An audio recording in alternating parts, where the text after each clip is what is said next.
In a world that's both more connected and more isolated than ever before, we're often tempted to do life alone, either because we're so busy or because relationships feel risky and hard. But science confirms what faith communities have always known, that consistent, meaningful connection with others has a powerful impact on our well-being. We are meant to live known and loved, but so many are hiding behind emotional walls that we're experiencing an epidemic of loneliness. Join us in this 4-week series to help you find your people.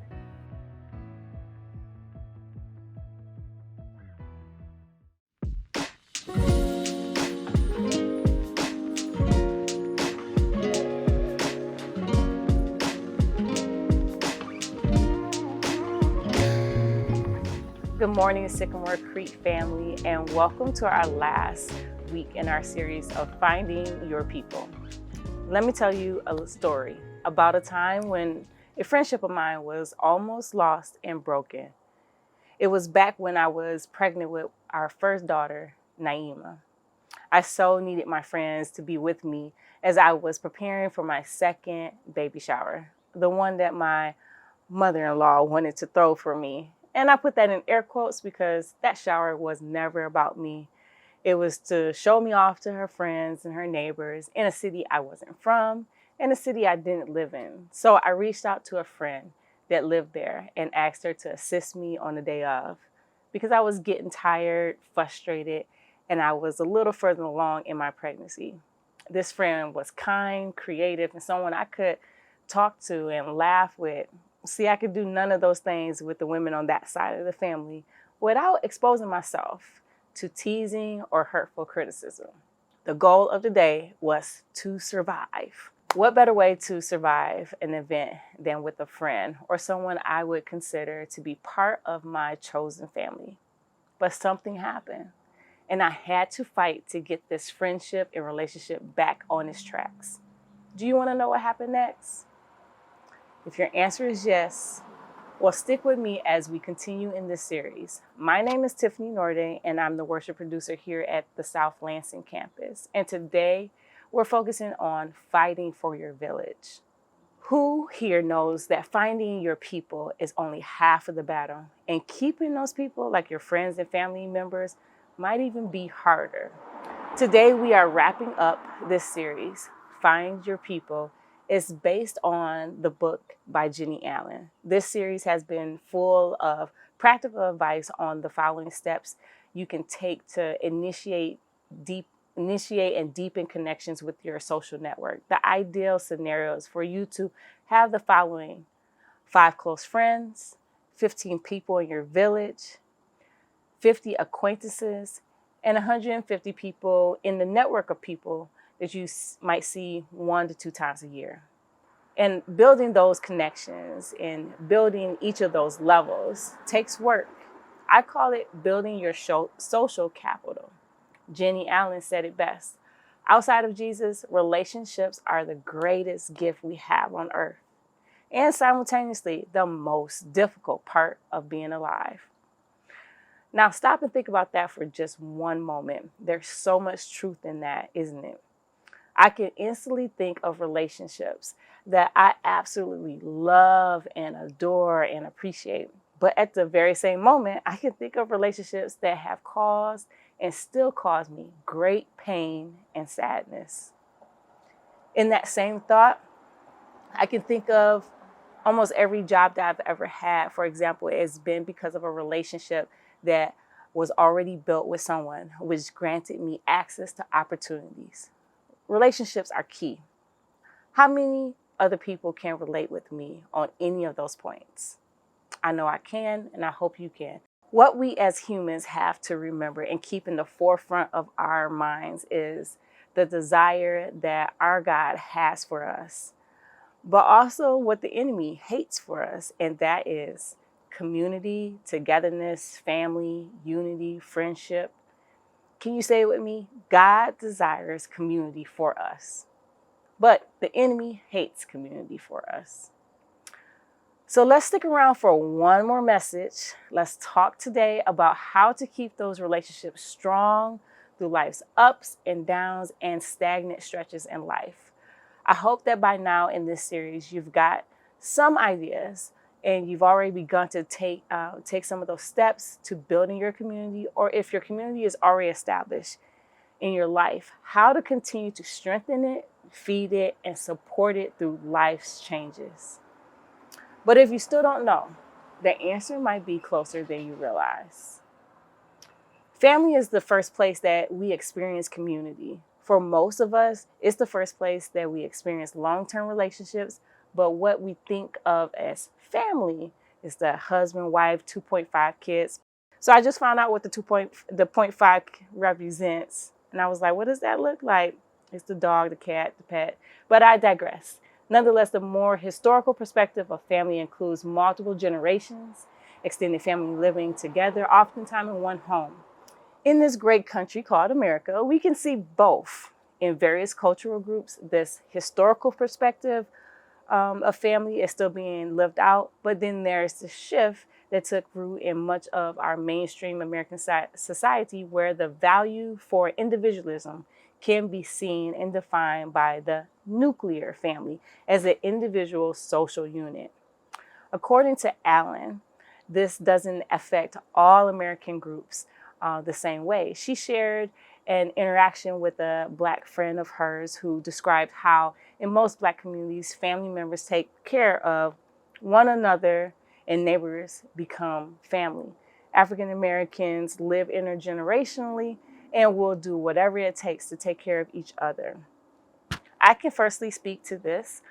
For many of us, our babysitters were our grandparents or neighbors, and we oftentimes will take our parents and grandparents into our homes to take care of them in more of their seasoned years in life before we ever think about the nursing home or, God forbid, hospice. Or here's another example that I get to witness in my own neighborhood. There's a Latino household that is our neighbors across the street from our home, and there are multiple generations that live in that house. They're coming in and going out, and it's beautiful to me. They play their music when it's a nice day outside. They grill on the front lawn. I see kids up to elders on the front porch. Oh, how I wish I had a big enough house to bring in my whole entire family, my brother, my mom, my sister, my dad, and so forth, all under one roof, to bring in all of those resources and skills together to support one another and love on one another. Who wouldn't want an in-home babysitter? I know I would. Once again, these are the people who have aided in forming us, walking with us, being there for us, and vice versa. Whatever your family looks like, whether it's your given family or your chosen family, meaning the group of people that you've selected in your life to be your support system, these will be and are your deepest and most important relationships, where actual healing, growth, joy can abide in those relationships.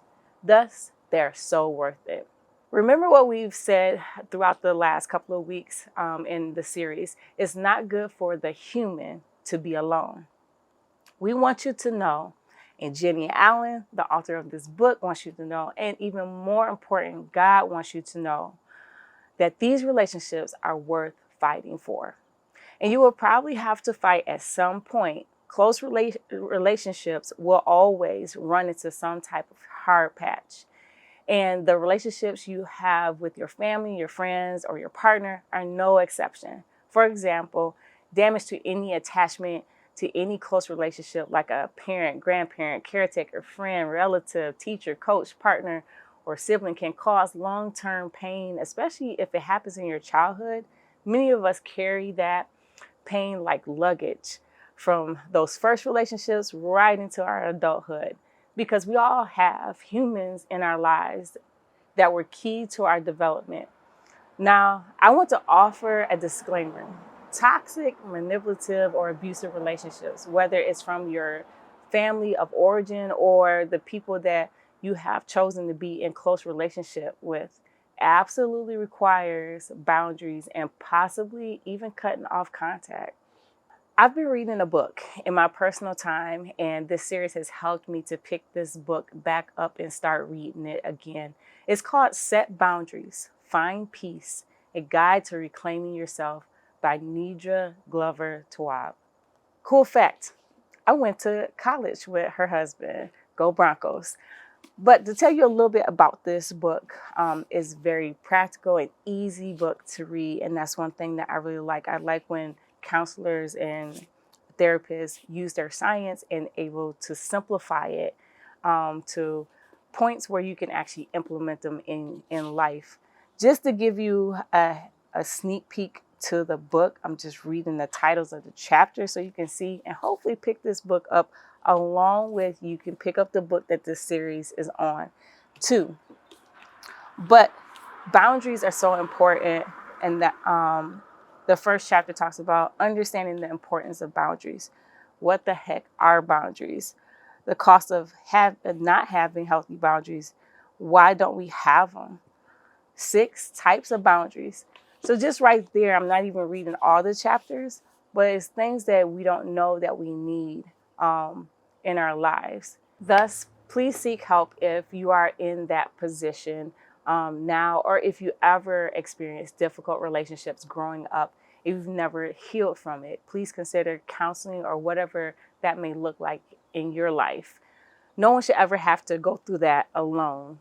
So to move along in this message, there can be many reasons why your family of origin doesn't make up your closest community, or sometimes, should I dare say it, your church community might not make up your closest community either.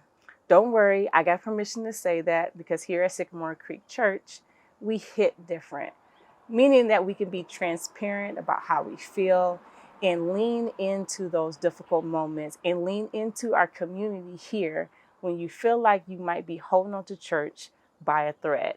Maybe you have had to cut ties with people or community, or maybe you just had to adjust the intimacy of your relationship with certain people. Maybe they don't live close to you, or maybe they've passed away. In that case, I want you to be encouraged and think about family in a new way. I want to encourage you to develop what Jenny Allen calls fictive kinship, or Pastor Mikkel and I are most familiar with this term, family, which is the meshing of 2 words, family and friends. But this kinship she speaks of is a sense of belonging to each other. Psalm says this about God, that he is the father to the fatherless, the defender of widows. This is God, whose dwelling is holy. God places the lonely in families. When the Christian community is healthy, there can be such a rich and vibrant connection here. It can be like a family. It can be belonging. These are the people who show up with meals after you've had a hard time, surgery, or a baby. They're the people who open their homes when you lose power from an awful storm, such as the storm that we just recently had here in Lansing, Michigan, where many of us lost power, and we lost power for 4 days. And my sorority sister and my husband's fraternity brother opened up their home for us and our family to stay a night or 2. And then one of our closest friends also opened their home to allow us to come in and be there for a couple of days. Community is also the people who cheer your kids on on the first day of school. Our sorority and fraternity actually were stationed at the school that our children go to, and they were right there to welcome our kids and so many other kids to school, and you can see the smiles on their faces. These people are family. That brings us to our first chat question. Describe one of your closest relationships. What do you value about that person?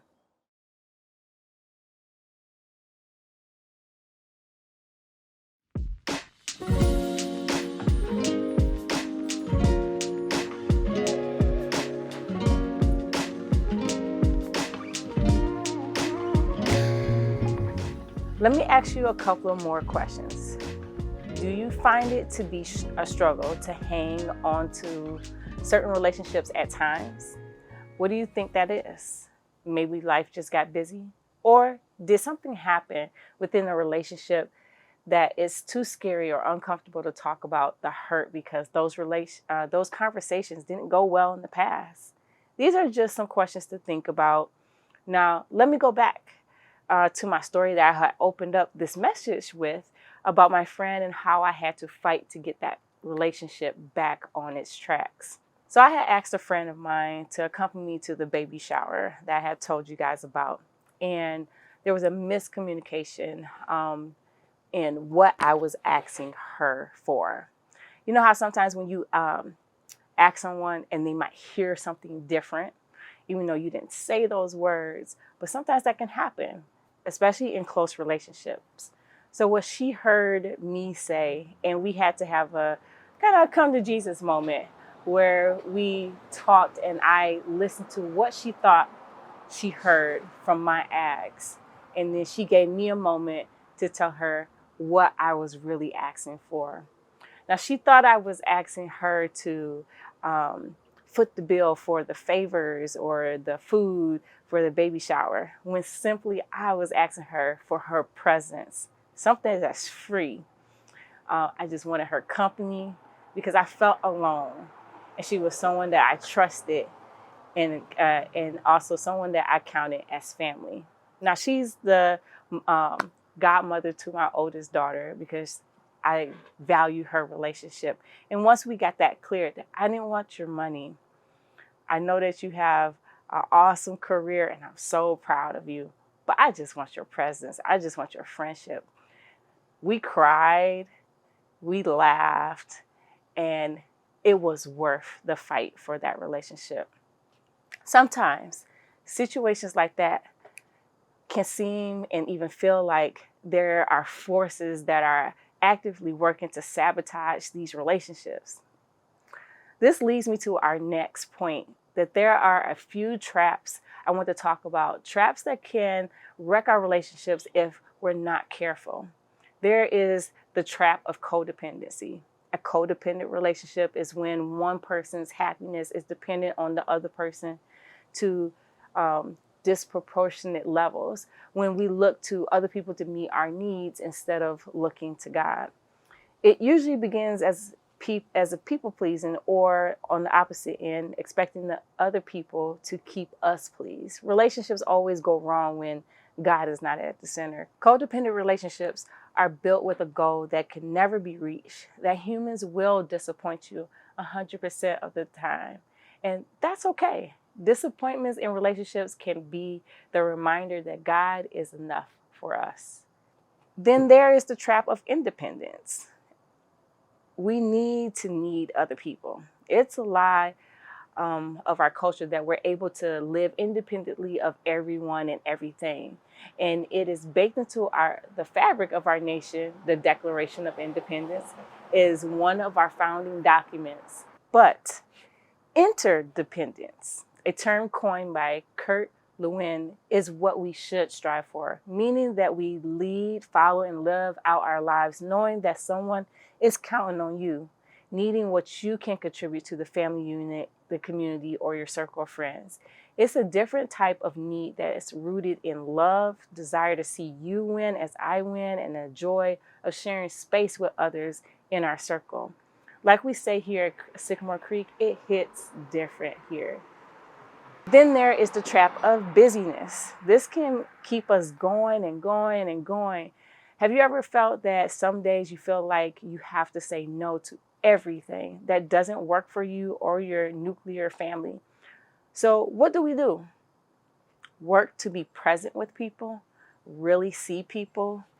In the midst of the busyness, fight back against the frantic energy that keeps you always thinking about what's coming up next. Then there's the trap of fear. It is normal to be afraid, and it's completely natural for us to want to protect ourselves. So one good way to overcome our fears and protect ourselves is to have in place those necessary boundaries and expectations in place as relationships are developing. Now, this defining of boundaries and expectations is a continuous work in progress and has the possibility of changing and evolving over time. After all of that, you may still ask yourself this question: why would we brave this hard thing that can hurt us so deeply? It's because it's not good for humans to be alone. We are made for connection. Boundaries in all relationships are like protective measures, both for the sake of our own health and also for the sake of the relationship. It's not about controlling someone else's behavior, but it's about deciding ahead of time what your reaction will be to particular behaviors, whether good or bad, and clearly communicating to that person. You remember the book that I mentioned to you guys that Jenny Allen's book triggered me to pick this book up, Set Your Boundaries? It had a very simple definition, and I want to read it to you. Boundaries are expectations and needs that help you feel safe and comfortable in your relationships. Expectations in relationships help you to stay mentally and emotionally well. Learning when to say no and when to say yes is also an essential part of feeling comfortable when interacting with others. We don't have the time to go through all the traps, but here's the complete list of traps that Jenny Allen mentions in her book for us to be mindful of. The trap of codependency, independency, busyness, fear, laziness, and comparison and gossip. With that said, here is your next chat question. What trap tends to trip you up the most?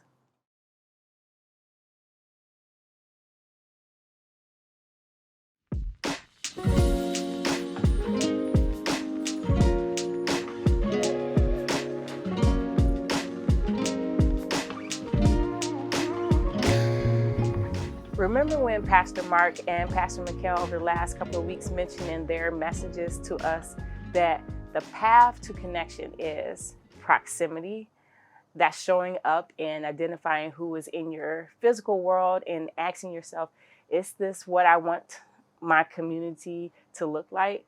Then there's transparency, that's opening up, being honest and vulnerable. Then there's accountability, that's allowing someone to care for you, and vice versa. Being brave enough to realize what affects you affects me. And then there's purpose. In community, we're living out what God desires and what we deep inside really need from ourselves and one another. Then there's consistency, that the more we practice community, the better we will get at it and feel strong enough and confident enough to bring others into it. I bring this list back up in this last message as a reminder that these are just a few of the ways to think about combating those traps that we just got done talking about. We need people who are in it with us. We need a few people who know the things that keep us up at night and are rooting for us in the midst of it. We need a handful of folks who see behind the wall when someone asks us how we are and we say, I'm here. We need people who, like the Apostle Paul says in his letter to the church in Rome, are happy with those who are happy and weep with those who weep. Here's something to think about, but don't answer these questions out loud now. If I were part of your small handful of people, what would be the things you would tell me about? If we sat and went deep together, where are the tender places that would come to the surface? You and I don't need 50 people to know our hardships, but we do need a few people who are in it with us. We need people who are happy with us when we're happy and who will weep with us when we weep. For instance, a month ago in my sorority circle of sisters, we lost a dear sister of ours who was very integral to many of our lives and a huge part of the Grand Rapids community. Her name was Margot. And we wept together, we laughed together when we were reminiscing about the life that we got a chance to share with her. That's what community looks like. We didn't mourn by ourselves, but we mourned together. And we're going to get this together and continue to share her legacy for years to come. Communal grief and communal joy are what knits hearts together for the long haul. And after all of that, even if everyone else really does leave me, the one friend I have found to be the most consistent, the one who sees me at my worst and still loves me, is Jesus. I want to close today with a prayer inspired by the blessing Jenny Allen writes at the end of her book. This is a prayer for true community. God, we need you. There is no other hope but you.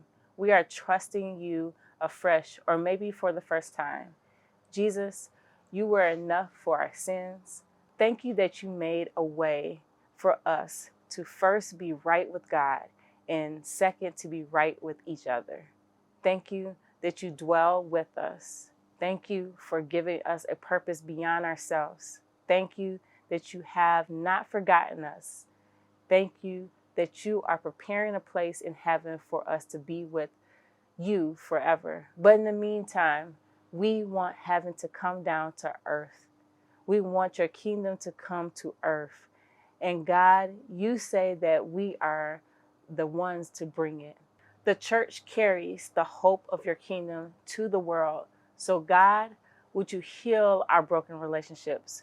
Would you help us to live this? God, will you help me personally find a deep community? Help me make friends and keep them as I live out my commitment to you. I will build my village and your church. I will play my part. I will be honest. I will restore. I will pull people close. I will stay. Your word promises we can heal, we can forgive, we can overcome the divisions that threaten to destroy us. So may we be faithful to believe that and to fight for it. God, give us a vision and a hope that is bigger than our human limitations. May your kingdom come, your will be done on earth as it is in heaven. Amen.